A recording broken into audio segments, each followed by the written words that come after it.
नमस्कार. पुणे डिजिटल मीडियामध्ये आपले स्वागत आहे. आज आपण 23च्या माध्यमातून, प्रभाग 23च्या माध्यमातून, रविवार पेठ, नाना पेठच्या माध्यमातून उभे आहात प्रचाराला. तर आपल्या पक्षाच्या माध्यमातून आपण काय काय अजेंडा उभा केलेला आहे त्याविषयी माहिती द्या. आपलं धन्यवाद. पुणे डिजिटल मीडियामध्ये आपण आपली दखल घेतली आमची, म्हणून आपला धन्यवाद. आणि प्रभागामधून आपले उमेदवार किती आहेत? प्रभागामध्ये आमचं पॅनल आहे पूर्ण. प्रभाग क्रमांक 23 रविवार पेठ, नाना पेठ. त्याच्यामध्ये उमेश बागडे जी आहेत अ मध्ये, ब मध्ये आमचे विजया कदरे जी आहेत, आणि क मध्ये डॉक्टर इकरा शेख आहे, आणि ड मध्ये मी स्वतः आहे, इक्बाल रसूल तांबोळी. आणि आमचा अजेंडा असेल का आम्ही पुण्यामध्ये ना दिल्लीचे मध्ये जे काम केलेलं आहे अरविंदजी केजरीवालने, तोच पॅटर्न आम्ही इथं राबवणार, त्याच्यावर आम्ही काम करणार. दिल्लीचा अजेंडा म्हणजे आपण राबवलेला आहे, तो प्रकार काय? ते हॉस्पिटल आहे, शाळा आहेत लहान मुलांचे, जे कॉर्पोरेशनच्या शाळा, आपल्याकडं भरपूर शाळा बंद झाले पुण्यामध्ये, ते आम्ही त्याच्यावर काम करून ते चांगल्यापैकी सुधरून तिथं गरीब मुलांनी शिकावं असे आम्ही करणार तिकडे. अच्छा. पक्षाच्या वतीनं जो विश्वास दिला आपल्याला अरविंदजी केजरीवाल, त्यांच्याविषयी काय माहिती? अरविंदजी केजरीवालने आमच्यावर विश्वास ठेवून आम्हाला उमेदवारी दिली. आम्ही इमानदारीने, आणि त्यांनी जसं काम केलं इमानदारीने, तसंच आम्ही पण काम करणार पुण्यामध्ये इमानदारी. आपण किती वर्षापासून सामाजिक कार्य आणि आम आदमी पार्टीचं कार्य करताय? माझं म्हणजे 35 वर्ष झाले, 35-37 वर्ष झाले मी सामाजिक कार्यामध्ये लागलो आहे.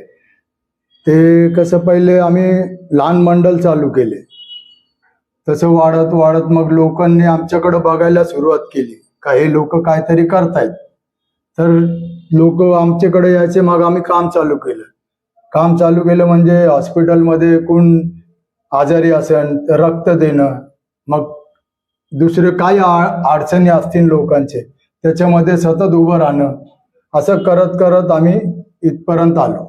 लोकसेवा केली, लोकांचे भरपूर कामं केले आम्ही आमच्या याच्याने. पण आता आम्हाला पार्टीने संधी दिलेली आहे, तर आम्ही त्याचं सोनं करू आणि त्याच्यावर आम्ही काम करून, जर मायबाप जनताने आम्हाला हे दिलं तर आम्ही त्याच्यावर. आपण स्थानिक उमेदवारच आहात. माझा जन्म तिथं झालेला आहे. मी रविवारपेठमध्ये जन्मलो आहे, माझी जन्मभूमी. आणि मी लहानपासनं ज्या वाड्यात जन्मलो मी, तिथं आमच्या वाड्यातच म्हणजे राजकारण बघितलं मी. वस्ताद रियाज आमचे, ते लहानपणापासून आम्ही त्यांना बघत गेलो, त्यांना बघितलं, रशीद खानला बघितलं, आम्ही बघत बघत त्यांच्याकडून शिकलो, आणि आम्ही पण काम करायला सुरुवात केली आणि इथपर्यंत आलो. अच्छा. आम आदमी पार्टीमध्ये आपण सक्रिय झालात, तर उद्देश काय आपला? आम आदमी पार्टीमध्ये मला लॉकडाऊनच्या नंतर पार्टीचे आमचे ज्येष्ठ आमचे त्यांनी मला सांगितलं का बाबा तुम्ही एवढं काम करताय, लॉकडाऊनमध्ये पण तुम्ही भरपूर कामं केले लोकांचे, रस्त्यावर उतरून लोकांना अनाज वाटणे, त्यांना हॉस्पिटलमध्ये. मी करोनाचे पेशंट सुद्धा मी गाडीवर बसून घेऊन गेलेलो हॉस्पिटलमध्ये. ते माझे मित्र सांगतात लोकांना की यांनी मला गाडीवर बसून घेऊन गेलेल्या हॉस्पिटलमध्ये.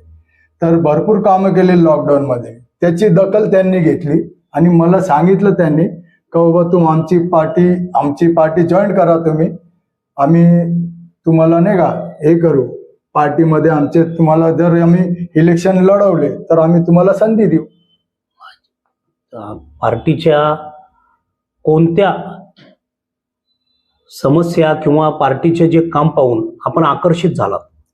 आम्ही आज दिल्लीचे अरविंद केजरीवालचे जे काम केले त्यांनी तिथं दिल्लीमध्ये, दवाखाने, शाळा, जेवढं काम केले रस्त्यांचे, ते बघून, आणि इमानदारी, त्यांची इमानदारी, ते बघून आम्ही पक्ष जॉईन केला. पार्टी. आपण जे उमेदवार म्हणून उभे आहात, आपलं चिन्ह झाडू आहेत, तर आपण मायबाप मतदार जनतेला आपण काय आव्हान करू इच्छितो? नमस्ते, मी इक्बाल रसूल तांबोळी, प्रभाग क्रमांक 23 मधनं ड गटमध्ये आहे. मी आपल्याला आवाहन करतो का येत्या 15 तारखेला सकाळी 7 वाजल्यापासून 5:30 वाजल्यापर्यंत आपल्याला वेळ दिलेली आहे मतदानाची. तर आपण भरपूर मतं करा, आमच्यावर विश्वास ठेवा. आम्ही तुमच्या विश्वासाला कुठं तडा देणार नाही. आम्ही इमानदारीने काम करू, हे मी आपल्याला ग्वाही देतो.